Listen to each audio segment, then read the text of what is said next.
Democrat U.S. Rep. Greg Casar from the Austin, Texas area, Brad Swale's favorite politician, is proposing a measure that would require Texas to connect its electrical grid to the national network.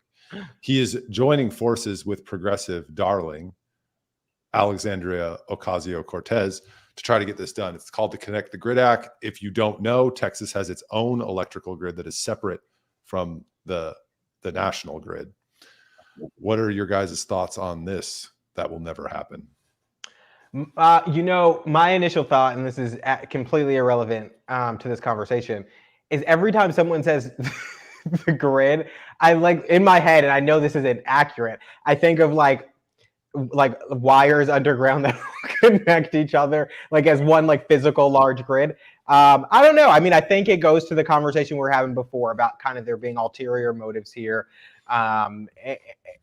Most of them dealing with kind of like the green energy folks and all their initiatives. So yeah, I mean, I don't know. Brad? Well, I have my thoughts on it, and I think I already said this. They don't care about blackouts. They don't care about any of that. They just want to rein in Texas and the Texas grid, and they want to, push their green agenda and change it all to, windmills and what's it called? Solar panels. And they don't care. They just don't want quote unquote greenhouse gases. They don't want natural gas. They don't want coal. They don't want nuclear. They just want wind and solar. And this is their effort to do that. And they're going to couch it under the guise of, stopping blackouts and saving people's lives, because it was hot last summer and we had some crazy cold winters a couple times. And it goes all the way down to the city of Austin. Recently, I guess yesterday, I think it passed. They passed a resolution to get the city manager to look into maybe doing a climate bond, where the city voters can vote on a bond to be spent on climate change agenda. Was it the Austin Climate Equity Plan 2040 or whatever the fuck it's called? It's really stupid. In that in that thing they just voted on, it explicitly says reduce electricity demand. And I've asked many times, I don't know how the city of Austin reduces electricity demand. I don't know how that works. How do you stop me from demanding more energy? Unplug all the Teslas. Well, you can unplug, sure, but that doesn't. Yeah, okay, but then no, it. But they find that interesting. Yeah, right. How do you do that? You can raise prices, and maybe I'll use less, but that goes against their affordability, right? And you could. I asked Ryan Alter, and he said something about load balance, which isn't changing the demand. It's just saying we're going to encourage people to use more electricity in off hours so that the grid isn't overloaded, right? Okay. He also said about making buildings more energy efficient. Maybe that changes the demand, but then if I know that if I'm paying less because my building is more efficient, maybe I'll leave the lights on longer. I don't know. How do you make me stop using electricity? City of Boston. But going back to AOC and Greg Casar, yeah, it's not real. They don't give a shit about blackouts. Blackouts happen across the country. I mean, should I say all the time? I don't know. They happen. It's not crazy. Well, the Tesla thing was actually only half kidding, because I remember, and I can't find it, I just tried to Google it. There was an article, it might have been from Axios or someone, that came out about a year ago that was showing like a heat map of Austin of where electricity was like peak demand at different times of day. And they associated a lot of that with people literally like just so many Tesla drivers constantly charging their cars and like consolidated places. It was really interesting to see. I wish I could find it now. But yeah, I mean, the only way you can reduce demand is by strict enforcement and forcing people to reduce demand through regulation. And that's probably what they're going to lean on. And I hope that you guys are putting together an effort to kill this climate bond, because Lord knows Austin's already expensive enough to live as it is.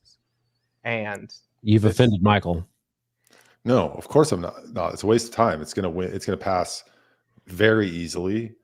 And they're probably actually going to do a tax rate election and create a dedicated stream of revenue that they can bond against forever, just like they did with Project Connect. But this bill is going nowhere. Greg Casar would spend his time. It would be a better use of Greg Casar and AOC's time to get in one of those alien skiffs and figure out how those things are zooming around the universe without using any electricity if they want to reduce the use of electricity on the planet. That would be a better use of their time. Connecting to the Texas electric grid, you see come and take it signs right now about the border. If they tried to take over our energy grid so they could push their climate goals on Texas's grid, that would be... Tucker Carlson may actually come to Texas and lead a civil war.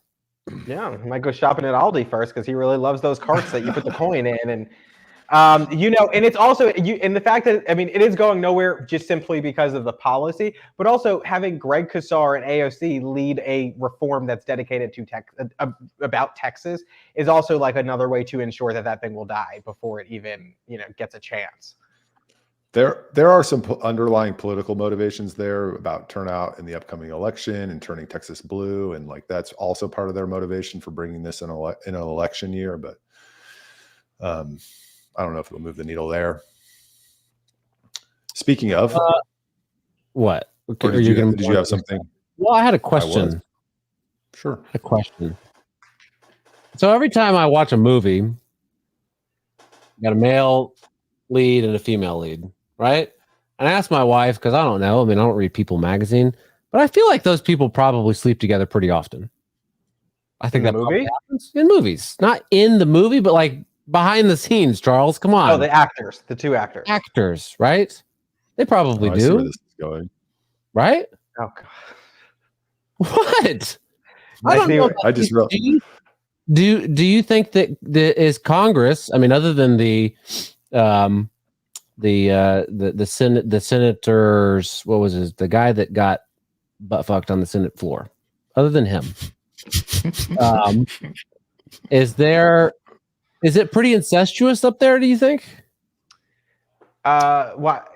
If you listen to Madison Cawthorn when he was a congressman, he said that it was, and you hear these things all the time. So yeah, I guess so. You heard about Austin too, so the legislature.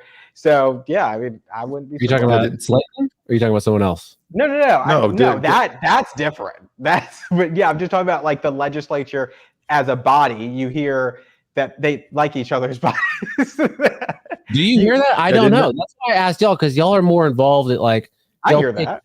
I don't know. I hear that. Yeah, I certainly hear it more about DC. Simply, I think just because it's like a bigger institution, and like you leave your wife and kids behind, or your husband and kids behind. You go. You're as you do to Austin too, though, and I think that's why it happens.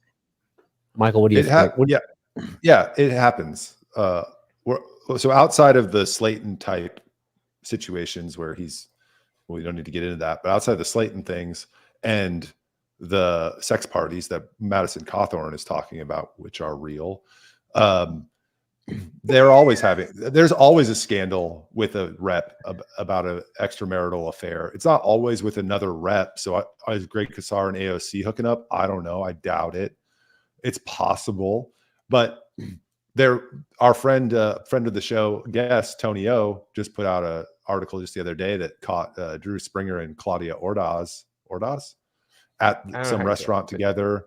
There was Cole Hefner and Lacey Hull, Charles Blaine's favorite. What's her name? There's Keep it moving. So there are rumors. I'm not saying those Brad. things are. I'm not saying those rumors are true. What I'm saying is there always seem to be. And there was a few sessions ago, there was the lobbyists and the reps like hooking up in the Capitol. So there are always these rumors. So I think that some of them are probably true. But also, even if Greg Casar and AOC were together, they're both two single adults, right? I think. No, I think she has a ginger boyfriend. Oh, they're both. Okay, never mind. Sorry, I take that back. Greg's married. Oh, okay, never mind. But even still, I'm sorry, I didn't mean to derail us so much, but I